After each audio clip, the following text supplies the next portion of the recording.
Welcome to my channel, The World of Science Fiction. Don't forget to like and subscribe to the channel. The sandstorm howled like a dying beast, its fury whipping across the barren landscape with relentless intensity. Fine particles of ash and dust swirled in chaotic patterns, reducing visibility to mere feet. Kyle's boots sank deep into the ash-dusted dunes as he staggered forward, each step a battle against the storm and his own exhaustion. The reinforced fabric of his environment suit was frayed at the edges, testament to weeks of hard travel across the unforgiving wasteland. Through squinted eyes, he spotted it, a massive silhouette emerging from the swirling orange haze. A derelict ship, its once proud hull scorched black and cracked open by centuries of exposure, loomed against the crimson dusk like a dead god fallen to earth. Its twisted metal skeleton reached toward the sky in silent supplication. Kyle's parched lips cracked as he licked them, tasting blood and grit. His canteen had been empty for a day now. The food packs were gone. The navigation system in his wrist unit had failed 3 days ago. Every decision had narrowed his options until only one remained. Shelter, he rasped to himself, voice barely audible above the keening wind. Just needs shelter. The ship was his only shot.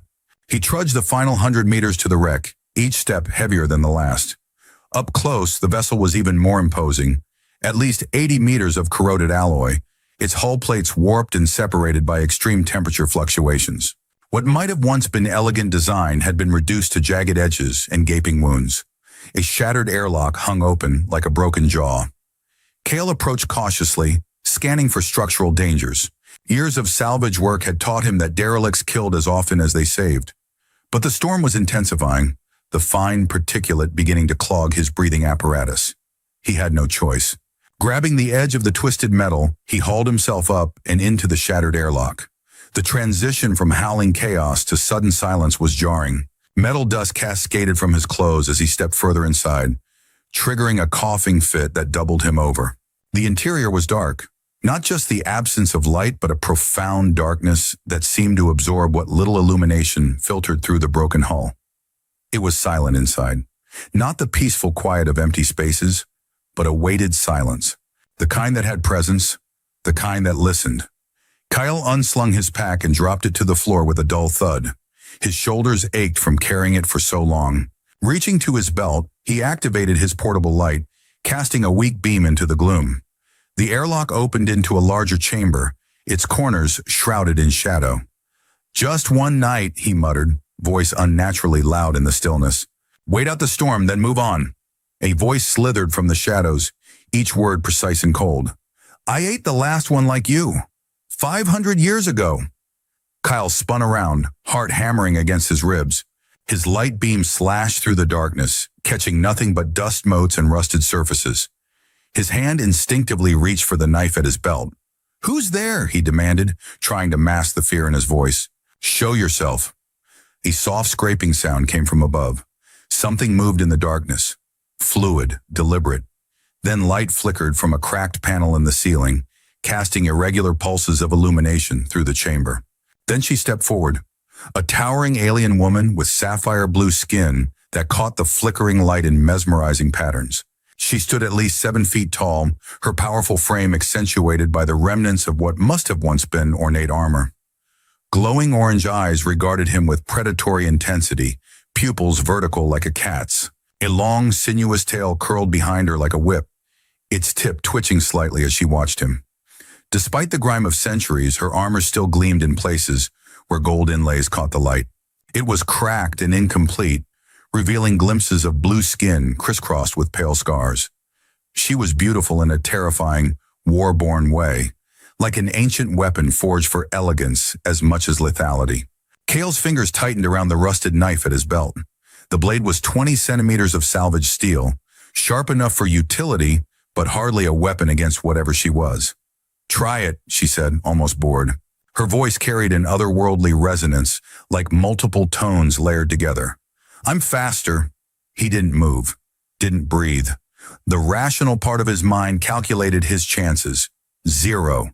The animal part screamed to run. The survivor in him knew both options led to death. "Why are you here, human?" she demanded. The word human came out like a classification, clinical and detached. Storm. Shelter. Cal managed, keeping his voice as steady as possible. Just passing through. Her head tilted slightly, orange eyes unblinking. The movement was too smooth, too precise, a reminder of her alienness. Then pass, she said after a long pause. But know this, no one enters my domain and leaves unchanged. The threat, or was it a warning, hung in the air between them. Cal slowly released his grip on the knife, raising his empty hands in a universal gesture of peace. I mean no harm, he said carefully.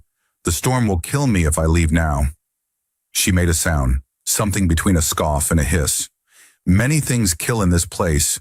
The storm is merely the kindest. Cal weighed his options. The alien hadn't attacked yet, which meant she was either curious or toying with him. Either way, conversation meant survival for now. I have supplies, he said, gesturing toward his pack. Food. Not much, but I can share. Her eyes narrowed fractionally. You offer tribute? I offer a gesture of goodwill, Cal replied, slowly kneeling to open his pack. He unpacked his meager rations slowly, aware of her eyes tracking every motion. From the bottom of the pack, he retrieved his last protein bar, a synthetic brick of nutrients designed for maximum caloric efficiency rather than taste. He held it out. It's not much, but it's all I have. She approached with silent grace, movements liquid and predatory. Up close, he could see the fine textures of her skin, almost scale-like in places, with an iridescent quality that shifted as she moved. She took the bar, bringing it to her nose and inhaling deeply. Then she scoffed and tossed it back. That's not food, she said, disgust evident in her tone. That's an insult. Kyle caught the bar, frowning. Then what do you eat? Her grin was sharp, revealing teeth that came to subtle points. Meat. He froze, unable to hide the fear that flashed across his face. Relax, she added, a hint of amusement in her voice. I'm full, for now. Something in her tone suggested she was enjoying his discomfort. Cal tucked the protein bar away and dared a more thorough glance at his surroundings. The chamber appeared to be some kind of antechamber or security checkpoint, with corridors branching deeper into the ship. Ancient consoles lined one wall, their surfaces dark and lifeless. The alien woman leaned against a support beam, her tail flicking lazily behind her. She hadn't blinked once since he'd seen her. How long have you been here? He asked, trying to establish some semblance of normal conversation. Time means little in this place, she replied cryptically. Long enough to see empires rise and fall. Long enough to forget my own. The implication sent a chill down Cale's spine. 500 years, she'd said. No species he knew lived that long. Exhaustion eventually overtook Cale. Despite his wariness, he needed rest. He established a small perimeter of portable sensors, salvage tech that would alert him to movement, and unrolled his thermal blanket against a wall. I need to sleep, he said, not phrasing it as a request.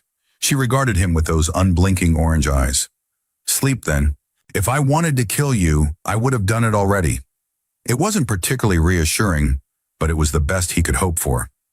Cal positioned himself so he could see both the airlock and the corridor leading deeper into the ship. He kept his knife within easy reach and closed his eyes, not expecting actual sleep to come. But it did, the bone-deep exhaustion of weeks of survival dragging him under.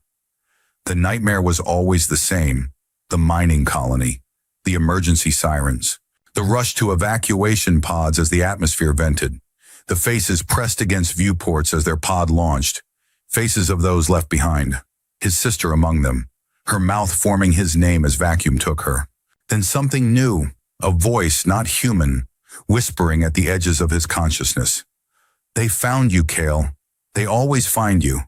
He thrashed in his sleep, caught in the grip of the memory and the new, terrifying intrusion. Cale, a voice pierced the nightmare. Not his sister's, but another. Foreign, resonant. He startled awake, knife in hand before his eyes even opened. The blue alien, Sarah, crouched just beyond arm's reach, studying him with an intensity that made his skin crawl. You were having a night terror, she said, her head tilted slightly. Your heart rate increased by 43%. Your breathing became erratic. Cal lowered the knife, trying to slow his racing heart. You were watching me sleep? I was observing, she corrected. Your kind are fascinating in unconsciousness. Your face reveals much. The thought was unsettling. What did my face reveal? Her orange eyes narrowed slightly.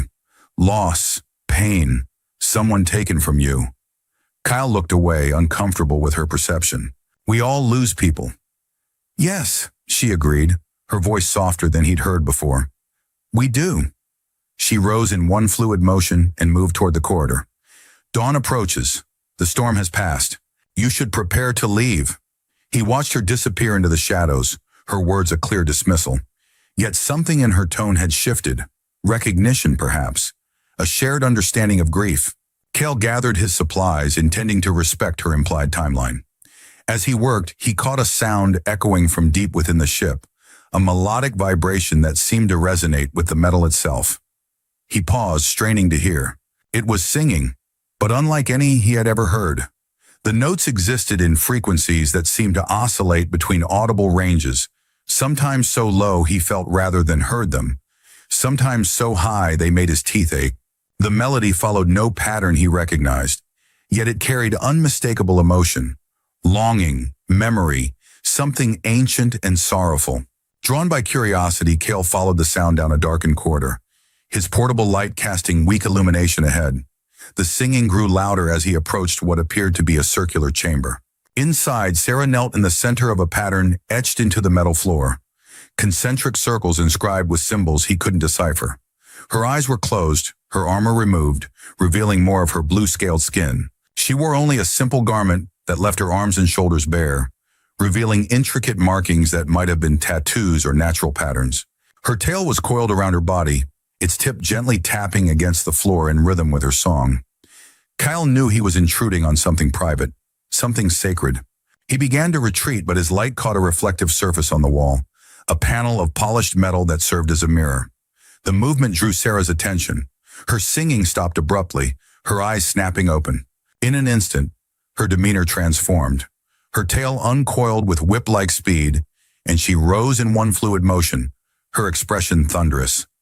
"This chamber is forbidden," she hissed, advancing on him with such fury that he stumbled backward. "Get out!" The harmonic resonance in her voice deepened to something primal and threatening. The air itself seemed to vibrate with her anger. "I'm sorry," Cal said quickly, raising his hands. I didn't mean to interrupt." She seized his shoulder, claws pricking through his suit as she physically propelled him toward the door. "Some things are not for your eyes, not for your understanding. Leave now." She rose to her feet, the fluid grace of her movement at odds with the tension in her posture. "This place is not for you." "What were you doing?" She hesitated, then something in her seemed to relent. "Remembering. The songs keep the memories alive when time seeks to erode them." "It was beautiful," he said honestly. "I've never heard anything like it." "You wouldn't have. My species is extinct, save for me." The statement was delivered with cold factuality, but Cal sensed the weight behind it. "I'm sorry," he said again, meaning it differently this time. "Your pity is unnecessary." She moved past him toward the door. "Come. If you insist on remaining here temporarily, you should understand the dangers." She led him through corridors he hadn't explored, explaining the ship's layout with terse efficiency. Much of the vessel was inaccessible. Collapsed decks, radiation-soaked chambers, sections open to vacuum. But what remained was vast enough, a labyrinth of metal and shadow. As they approached a junction, Sarah suddenly froze, her tail raising in warning. "Scavenger patrol," she whispered, pulling him back into an alcove. Too many to fight here." Through the dim light, Kyle could see at least a dozen of the mechanical horrors moving in perfect synchronization, their sensors sweeping the corridor methodically. They were herding something, a smaller scavenger, damaged and erratic in its movements. "They're hunting their own," he whispered. "The weak, the different. Anything that doesn't conform to the pattern," she replied. "We must wait until they pass." Cal watched the trapped scavenger, its movements becoming more desperate as the others closed in. Something about its behavior triggered a thought. "They operate on shared frequency patterns, right?" he asked suddenly. "That's how they coordinate." Sarah nodded slightly, eyes fixed on the threat. "Yes, but we cannot."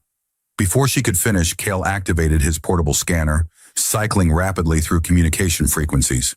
The scavengers paused momentarily, their sensors reorienting toward the new signal. "What are you doing?" Sarah hissed, grabbing his arm. "They'll find us."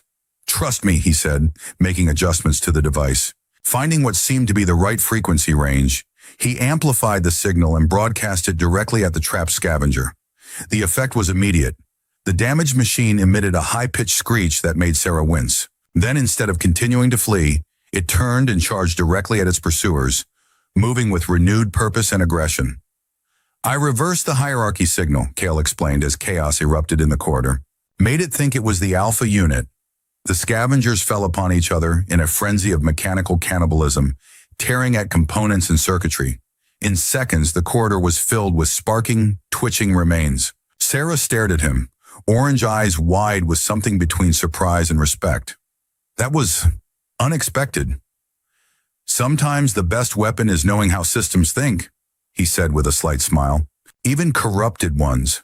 She studied him for a moment longer, then nodded once. "We should move before more arrive." But that was well done. The approval in her voice felt more significant than it should have. They turned down a narrow passage that opened into what must have once been crew quarters. Most compartments were sealed or destroyed, but one door stood partially open. Sarah walked past it without comment, but something caught Kale's eye. A flash of color different from the monochrome interior of the ship. He paused, shining his light inside. The small room was filled with objects, hundreds of them, arranged with meticulous care on shelves and surfaces.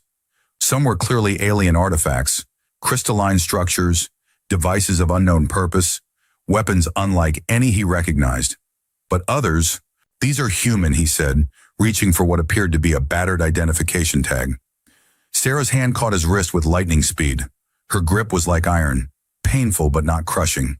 "Do not touch them," she said, her voice low with warning. Kale froze, acutely aware of how easily she could break his bones. "What is this place?" She released him, her orange eyes fixed on the collection. "Remembrance, trophies, warnings. Choose the interpretation you prefer. These belong to people who came here, the 72 you mentioned. Among others." Kyle's gaze fell on a small toy, a crude wooden horse, hand-carved and worn smooth by handling. A child's possession. His stomach tightened. "Did you kill them all?" he asked, unable to keep the accusation from his voice. Sarah's tail lashed once, the only sign of emotion. "Some died by my hand, others by their own foolishness, many by the ship's defenses." She gestured to the collection. "I keep one item from each, to remember." "Why?" "Because someone should." Her eyes met his, challenging. "Does this change your decision to shelter here, Kyle? Now that you've seen the fate of those before you?" He should have been terrified, should have fled immediately. Instead, he found himself studying her face, trying to read beneath the alien features. There was something in her eyes, not just predatory watchfulness, but a vast and ancient solitude. "No," he said finally, "it doesn't change anything." She seemed surprised by his answer. Before she could respond, a metallic skittering echoed from somewhere in the distance. Her posture changed instantly, shifting from conversational to combat-ready. "They're active earlier than usual," she said, her voice hardening. "Back to the main chamber, now." As night fell outside, the temperature within the ship dropped dramatically. Kale examined a broken ventilation system near his makeshift camp, tracing the damaged conduits with experienced fingers. "This could provide heat if fixed," he muttered, more to himself than to her. "Then fix it," she replied from the shadows. He glanced up, surprised she'd heard him. "Do you have tools?" She disappeared into a dark corridor without answering. Minutes later, she returned with a small metal box, which she tossed directly at his head with surprising force. Cal barely caught it before it struck his face, the box's edge cutting into his palm. "Uranish, Stanyosh Tutse," she hissed in what must have been her native tongue, then switched to his language. "Drop it and you die right here." The threat wasn't empty. Her posture had shifted to something predatory, her tail coiled and ready to strike. Kyle carefully opened the box, trying not to show his nerves. Inside were primitive but functional tools, not standard issue, but salvaged and repurposed from ship components. "Understood," he replied evenly, meeting her gaze. "I won't waste your resources." Something like approval flickered in her orange eyes before she resumed her cold watchfulness. Kyle worked methodically, stripping damaged sections and rewiring connections. The alien watched without speaking, arms crossed over her armored chest. Her stillness was unnatural. No fidgeting, no shifting of weight, barely even breathing. After an hour of work, the vent sputtered to life, expelling a cloud of dust before settling into a steady flow of warm air. The thermal exchange is still functional, Cal explained, wiping grime from his hands. It's drawing heat from the ship's core. You're different, she said suddenly. You fix things. That's how I survived this long, he replied honestly. I understand systems, how they work, how they break, how to mend them. She tilted her head, considering him with new interest. Then maybe you won't die here. Without warning, she reached behind her back. Kale tensed, expecting an attack. But instead, she withdrew a blade, an elegant curved weapon with an iridescent edge. She held it for a moment, then offered it to him, hilt first. If you stay, fight. If not, leave. Cal hesitated, then took the blade. It was surprisingly light, the metal unlike any alloy he'd encountered. The hilt seemed to adjust to his grip, warming slightly. What exactly am I fighting? Before she could answer, a low rumble echoed through the hull. The ship groaned, metal contracting with an almost organic sound. Dust cascaded from the ceiling. Her expression changed instantly, from cold assessment to alert watchfulness. That wasn't me. Kyle stood, the alien blade ready in his hand. From the dark corridors came skittering sounds. Metallic legs on metal flooring, the buzz of malfunctioning systems, clicks and whirs of mechanical movement. Then at the edge of the light, dozens of tiny eyes blinked in the darkness. Pinpricks of red and blue light, moving in unison. They weren't alone. What are they? Kale whispered, backing slowly toward the alien woman. Scavengers, she hissed. The ship's defense systems, corrupted and feral. They consume everything. Metal, flesh, energy. They evolve, adapt. And you've been fighting them all this time? A grim smile crossed her face. It passes the centuries. The creatures burst from the vents in shadowed corridors, metallic insectoid horrors with rusted claws and mandibles that sparked with electricity. They moved with jerky, unpredictable patterns, some skittering along the walls and ceiling. Each was roughly the size of a small dog, with bodies cobbled together from ship components and unknown materials. Their eyes emitted static, choked screeches that sent shivers down Kyle's spine. The first lunged directly at him. Kyle slashed with the alien blade, surprised when it cut through the creature's metal carapace with unexpected ease. Black fluid, not quite liquid, not quite gas, sprayed from the wound, sizzling where it hit the floor. Beside him, the alien woman leapt into action. Fast, brutal, precise. Her movements had an almost choreographed quality, each strike flowing into the next. Her tail whipped through the air, slicing through two creatures at once. Her hands were bladed fury, tearing through metal carapaces and ripping out mechanical components. A creature scuttled up the wall and launched itself at Kale's back. He spun, too late, but the blue warrior's tail intercepted it mid-air, impaling it with a sickening crunch. Cal fought at her side, shoulder to shoulder. They fell into a rhythm. He would disable one, she would finish it. She would drive them into a corner. He would cut them down. Back to back, they rotated through the chamber, leaving mechanical carnage in their wake. At one point she glanced at him, just once, a quick assessment in the midst of battle. She nodded, a gesture of acknowledgement. You're not dead yet, she said, her voice almost approving.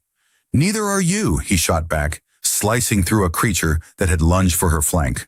The tide was turning against them. For every scavenger they destroyed, two more emerged from the shadows. Kale took a glancing blow to his side, the creature's claw tearing through his environment suit and into flesh. He grunted in pain but kept fighting. We need an advantage, he shouted over the metallic screeching. She decapitated a creature with a single strike. What do you suggest? Kale's mind raced, recalling the ship's layout he'd begun to piece together.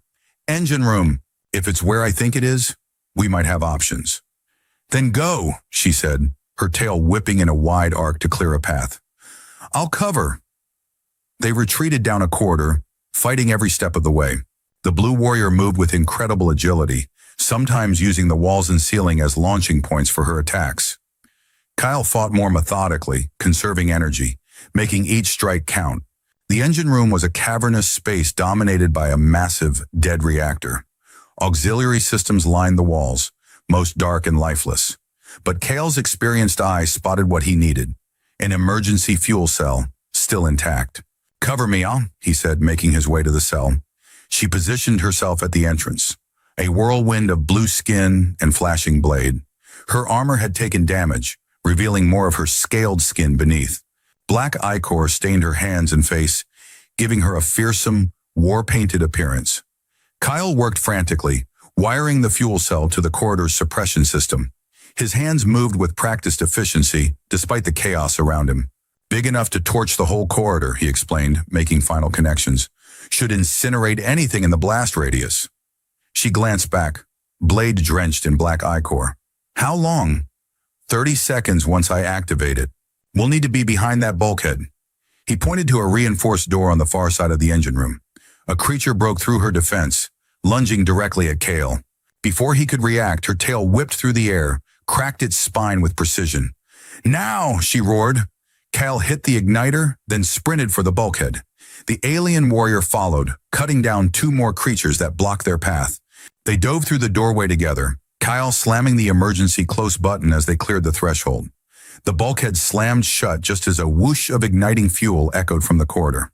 The walls shook. Heat radiated through the metal as fire roared through the hallway beyond, incinerating everything in its path. Kyle and the warrior crouched behind a console, bracing against the blast. For a moment, they were close enough that he could feel the heat radiating from her skin, smell the strange metallic scent that clung to her. Then silence fell. The roar of flame died away, leaving only the occasional creak of cooling metal. Smoke seeped through the seams of the bulkhead, but the door had held. "Did it work?" Kyle asked, catching his breath. She closed her eyes, head tilted as if listening. "For now, they're gone, but they always return." She leaned heavily against the wall, and Kale noticed for the first time that she was bleeding. A long gash ran down her left arm, seeping a bioluminescent fluid that glowed faintly blue. "You're hurt here," he said, reaching toward the wound. She jerked away instinctively, then seemed to reconsider. With visible effort, she relaxed her posture. "You fought well, human," she said, her voice softer than before. "Better than the last one." Cal took it as permission. He rummaged in his pack for a medical kit, extracting a small container of universal sealant, designed for emergency field treatments across multiple species. "This might sting," he warned, crouching beside her, "but it should prevent infection." She watched with curious intensity as he cleaned and dressed the wound. Her blood glowed under his touch, warm and strangely viscous. "You didn't have to help me fight them," she said suddenly. "You could have run." Cal shrugged. "To where? Besides, I don't abandon allies." "Is that what we are? Allies? We fought together. That's good enough for now." He wrapped a bandage around her arm, securing it with a medical clip. The blue glow of her blood seeped faintly through the white material. "You never told me your name," he said, packing away his supplies. She looked at him for a long moment, her orange eyes searching his face for something. Whatever she sought, she seemed to find it. "Sarah," she said finally. The word came out differently than her other speech, more melodic, with subtle tonal shifts his human ears could barely detect. "Sarah," he repeated, knowing he wasn't capturing the full pronunciation. "I'm Kale." "I know," she replied. "Your pack has identification tags." He laughed despite himself. "You could have mentioned that earlier." The corner of her mouth twitched, the closest thing to a smile he'd seen from her. Where would be the fun in that? They made their way through the ship's corridors, returning to a section Kale hadn't seen before. Sarah's living quarters. The room was Spartan but organized, containing a sleeping platform, weapons rack, and various salvaged equipment arranged with military precision. One wall held a makeshift star chart etched into the metal itself, with unknown symbols marking various points. As Sarah retrieved supplies to treat her own wounds more thoroughly, Kale's attention was drawn to an alcove partially hidden by a hanging cloth. Behind it was a small shrine, a collection of objects arranged around a central piece that glowed with faint bioluminescence. The central object was a curved shard of material that resembled Sarah's skin, embedded in some kind of crystalline housing. Without thinking, Kale reached toward it, fascinated by its gentle, pulsing light. "Don't touch that!" Sarah's voice cracked like a whip. She moved with blinding speed, placing herself between him and the shrine, her tail lashing in agitation. Her eyes blazed with an intensity that made him take an involuntary step back. "I'm sorry," he said, raising his hands.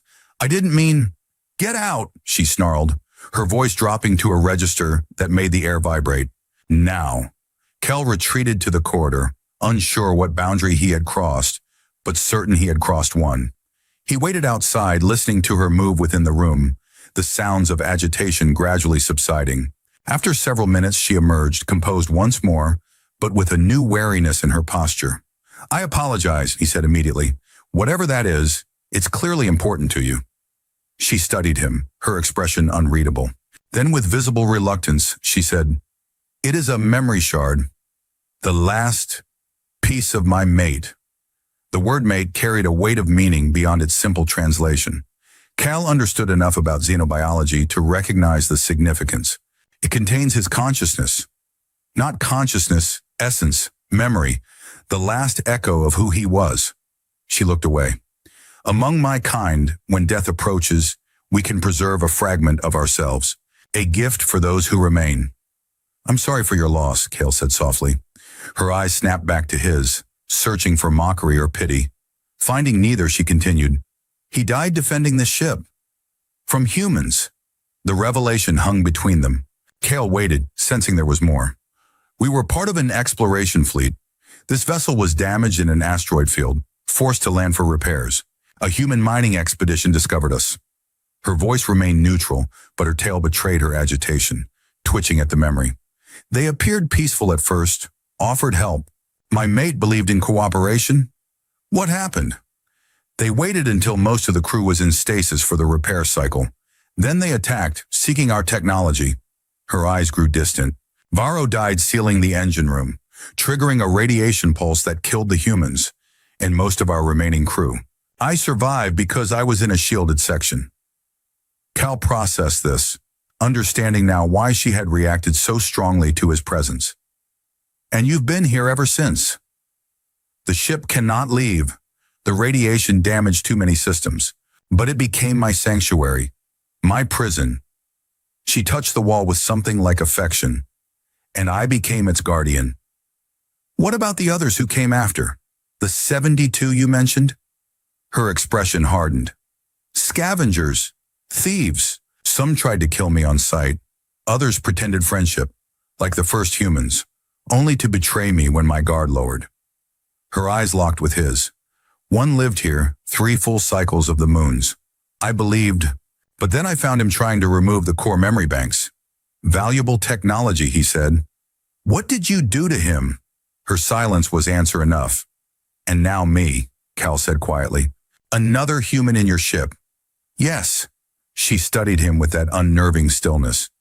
"But you fought at my side. You tend wounds rather than inflict them. You fix rather than destroy." A pause. "It is confusing." Cal considered his next words carefully.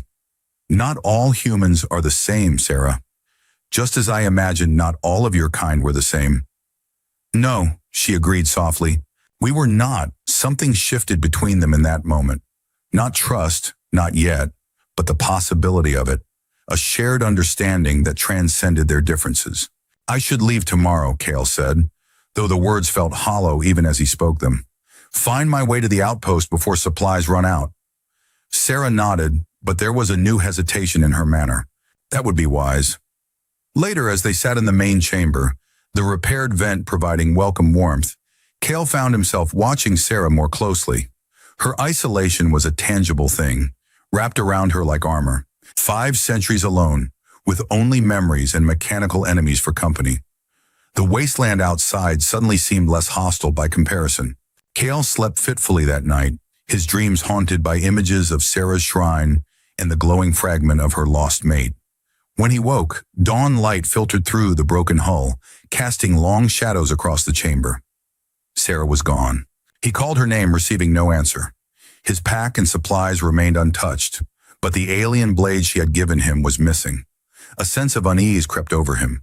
He gathered his essentials quickly, prepared to depart, when he noticed something on the floor near the corridor, a small splatter of bioluminescent blue.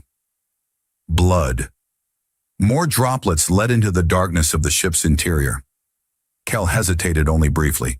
The rational choice was to leave now, while he had daylight and relatively fresh strength. Instead, he activated his portable light and followed the glowing trail deeper into the vessel. The path led him through sections he hadn't seen before. Past collapsed bulkheads and chambers opened to vacuum, sealed behind emergency barriers. The blood drops became more frequent, some smeared as if Sarah had stumbled. Whatever had happened, she was badly injured. The trail ended at a massive door marked with warning symbols in an alien script. It stood partially open, the metal warped as if forced. Beyond it lay darkness and the echoing sound of combat. Blade against metal, grunts of exertion, the screeching of the mechanical scavengers, but deeper, more resonant. Kale slipped through the gap, finding himself on a catwalk overlooking what must have been the ship's main reactor chamber. The space was cavernous, dominated by a complex of machinery that thrummed with residual energy despite its apparent deactivation. Dim emergency lighting cast the scene in eerie blue shadows. Below, in a cleared area of the chamber floor, Sarah fought for her life. Her opponent was no ordinary scavenger. Where the creatures they had battled before were dog-sized, this monstrosity towered 15 feet tall, a patchwork abomination of ship parts and scavenged technology. Multiple limbs terminated in whirring blades and grasping claws. Its central mass housed what appeared to be the remains of the ship's primary AI core, pulsing with malevolent red light. This was the intelligence behind the scavengers, the controlling entity that had evolved from the ship's defensive systems. Sarah moved with desperate grace, her blade flashing as she dodged attacks from multiple directions. But she was wounded. Fresh blue blood stained her side, and her movements, while still inhumanly fast, showed signs of fatigue. She had been fighting for hours, perhaps longer. Without conscious decision, Kale found himself moving along the catwalk, searching for a way down. The creature, the Guardian, as he immediately thought of it, was focused entirely on Sarah, unaware of his presence. He spotted a maintenance ladder and began his descent, mind racing through options. The Guardian's back was a chaotic mass of cooling veins and exposed circuitry. If he could reach it, perhaps he could disable some critical system. But the distance between the ladder and the creature was at least 30 meters of open ground. Below, Sarah faltered, a mechanical tentacle slicing across her leg. She rolled away from the follow-up attack, but left a smear of blue on the metal floor. Kyle acted on instinct. Grabbing a piece of loose piping from the catwalk, he hurled it across the chamber, where it crashed against a bank of equipment. The sound echoed through the space. The Guardian paused, its sensor array swiveling toward the disturbance. Sarah used the moment to drive her blade deep into a joint where two major components connected, severing hydraulic lines that spurted dark fluid. The creature let out an electronic shriek that made Kale's teeth vibrate. It swung back towards Sarah with renewed fury, but the damage had been done. One of its primary limbs hung useless at its side. Kale reached the floor and sprinted toward the battle, snatching up a jagged piece of metal that might serve as a weapon. The Guardian sensed his approach too late. He dove beneath its guard and jammed the metal shard into a cluster of exposed wiring at its base. Electricity arced through the metal and into Kale's body. His muscles seized, a silent scream locked in his throat as currents surged through him. He was dimly aware of falling, of Sarah shouting something, of the Guardian looming above him with a blade limb raised for a killing blow. Then Sarah was there, interposing herself between him and death. Her blade severed the attacking limb, but another caught her across the back, opening a deep wound that poured blue luminescence. She staggered but didn't fall, her tail whipping up to spear directly into the Guardian's AI core. The creature convulsed, its systems shorting out in cascading failure. Sarah dragged Kyle away as the Guardian collapsed in on itself, its death throes sending shrapnel flying across the chamber. Then silence, broken only by Sarah's labored breathing and the distant groaning of the ship's hull. "Foolish human," she gasped, her orange eyes blazing as she crouched over him. "Why did you follow me?" Kyle tried to speak, but his body wouldn't respond. The electrical shock had done significant damage. He could feel it in the irregular beating of his heart, in the numbness spreading through his limbs. His vision darkened at the edges, consciousness slipping away. Then he heard it, not with his ears, but inside his mind. Sarah's voice, resonant and clear, with harmonics his human senses had never detected before. "Don't fade, Kyle. Stay. Fight. The command pulled him back from the brink, anchoring him to awareness. He couldn't be sure if she had actually spoken to him or if his damaged brain was creating phantoms. But the voice felt real, intimate in a way that transcended physical sound. Sarah's expression changed as she recognized the severity of his condition. Without hesitation, she lifted him as if he weighed nothing, cradling him against her as she moved with purpose toward a section of the chamber he hadn't noticed before. A medical bay of sorts, with equipment that appeared partially functional. For an instant, time seemed to fracture in her mind. She wasn't in the reactor chamber anymore, but back in the burning corridors 5 centuries ago, kneeling over Varro's broken body. His scales dulling as his life ebbed away, orange eyes fixed on hers as he pressed the memory shard into her palm. "Live," he had whispered, his voice already fading. "For both of us now." She had knelt there immobile with grief as the fires consumed the ship around her. She had failed to protect him, failed to save the only being in the universe who had truly known her. Now looking down at Kale's damaged human form, she felt the same crushing weight of choice. To save was to risk loss. To care was to invite pain. "Stay conscious," she commanded, her voice fierce as she pushed the memory away.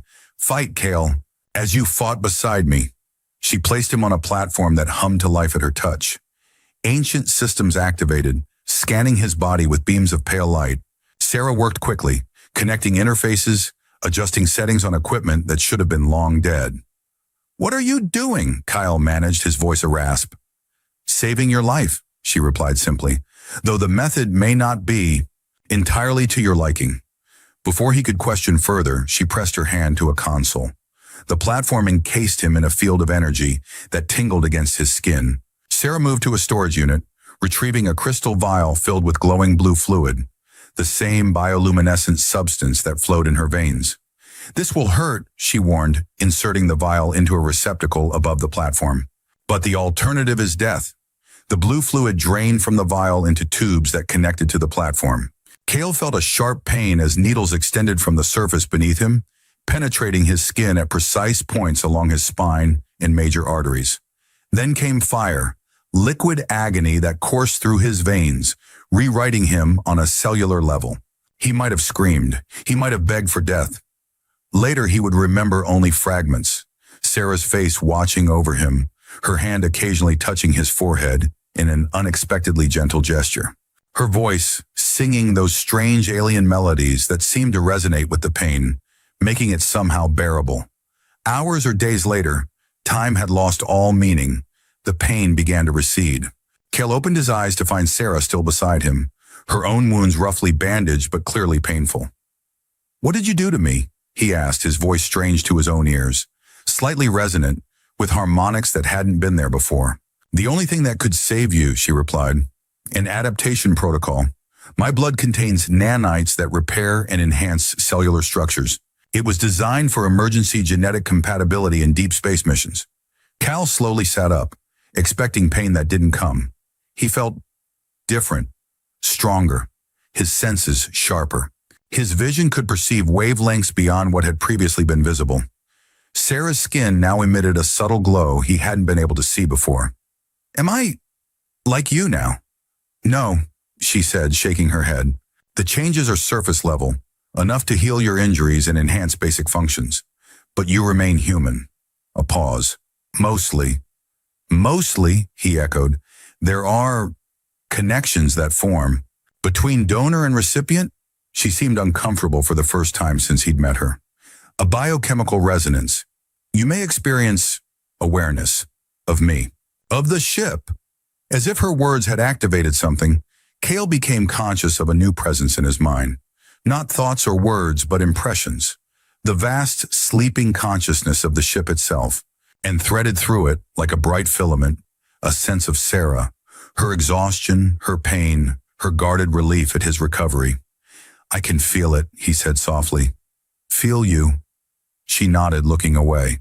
"It will fade with time and distance. When you leave," her hand rested on the edge of the platform, close to his but not touching. When he winced slightly from a residual twinge of pain, her fingers twitched involuntarily toward his, stopping just short of contact. The gesture, aborted almost before it began, revealed more than words could have about her conflicted feelings. The unspoken hung between them, the assumption that he would still leave. But Kel was no longer certain. The resonance with the ship had brought understanding of its systems, its potential, of how it might be repaired, reactivated, given new purpose. "The Guardian," he said, changing the subject. "What was it?" "The ship's defense system, corrupted by radiation and isolation. It evolved, consumed the lesser AIs, became something new."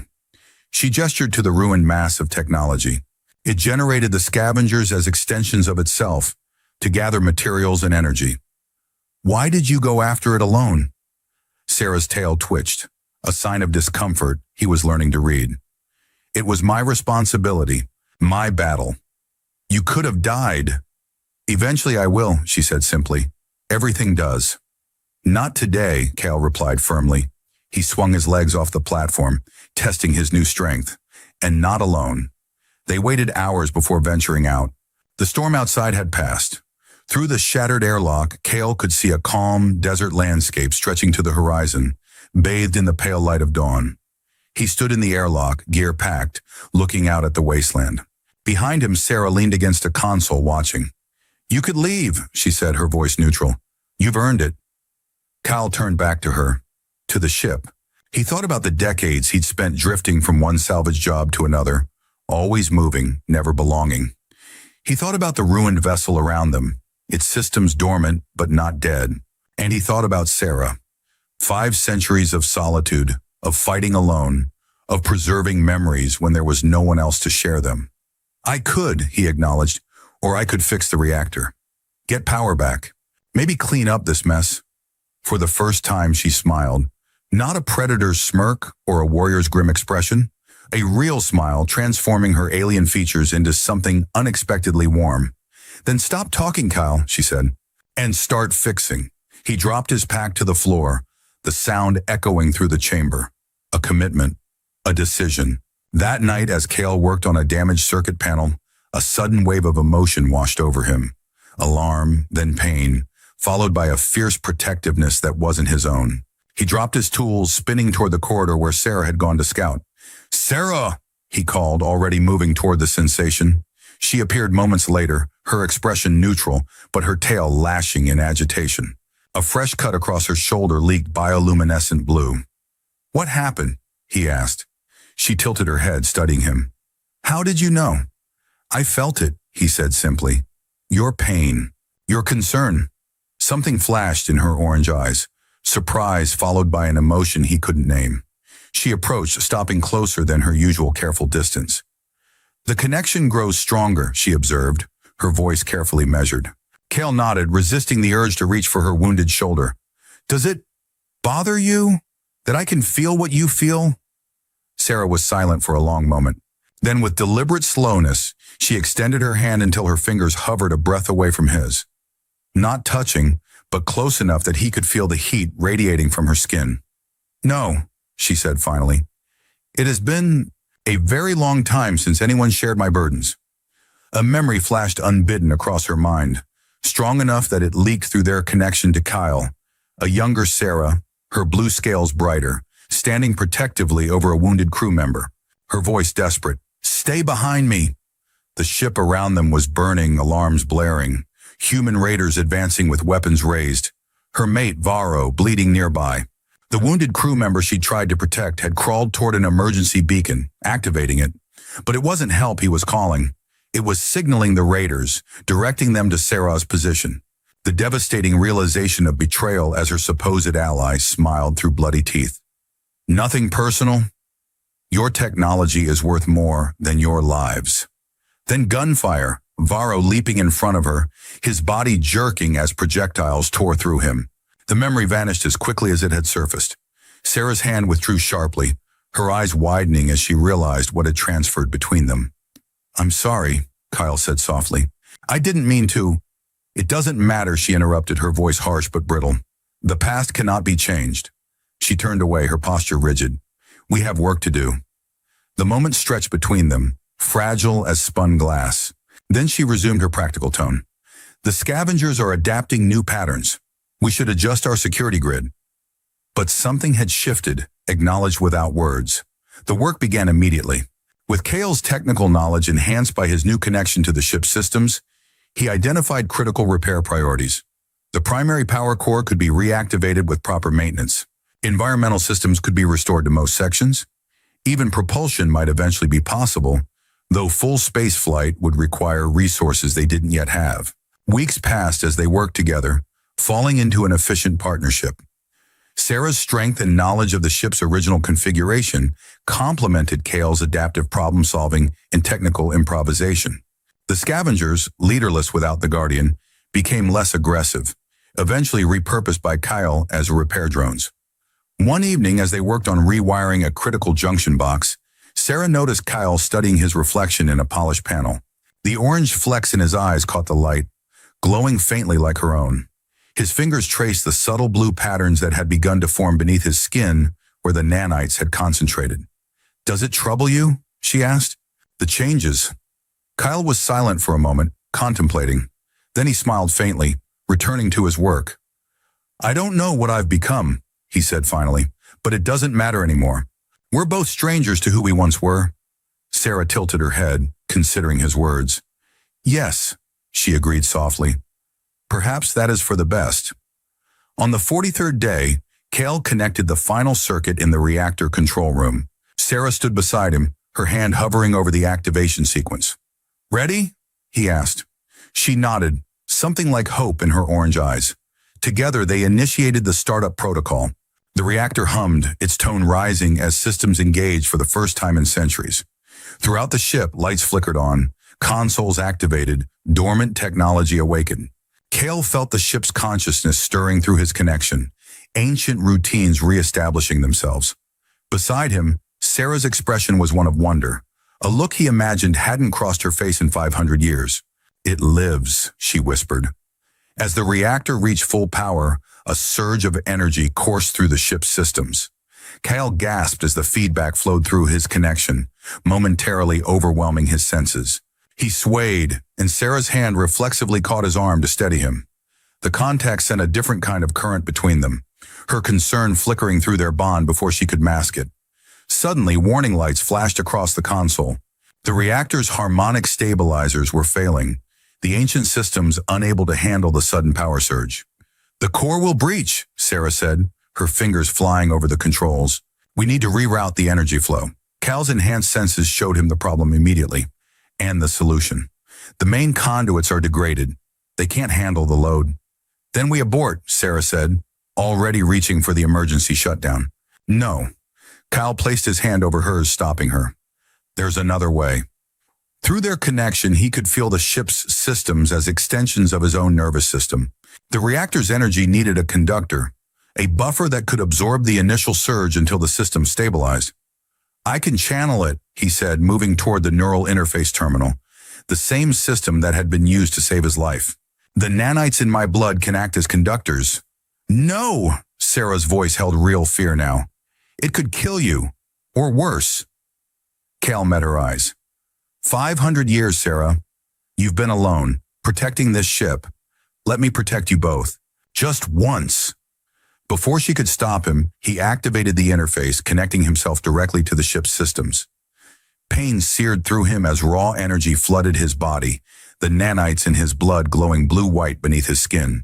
Through gritted teeth, he directed the power flow, his consciousness expanding to encompass the entire vessel. For one transcendent moment, he was the ship, every corridor, every system, every atom. He felt Sarah's presence too, a brilliant point of light in his expanded awareness. Her hand gripped his shoulder, anchoring him to his physical form. Gradually, the reactor stabilized, the energy finding proper channels as ancient self-repair systems activated. Kale disengaged from the interface, collapsing into Sarah's arms. "Foolish," she whispered, but her voice held no anger, only concern. "What have you done to yourself?" Kale looked up at her, his vision swimming. His irises now held flecks of the same orange as hers, the nanites having permanently altered him at a fundamental level. "Made a choice," he said simply. "Wasn't that hard in the end?" Their eyes met, and for an instant, neither moved to break the contact. Her scales were warm beneath his fingers, where he'd instinctively grasped her wrist for balance. The ship hummed around them, a living entity binding them together in ways neither had anticipated. Kyle took her hand, a gesture that would have been unthinkable weeks ago. We all do. And deep in the dark corridors, as light spread through the ship for the first time in centuries, something else began to move. Something that had waited, patient and ancient, for the ship to awaken. Something that had slept while the Guardian ruled. Something that was now opening its eyes.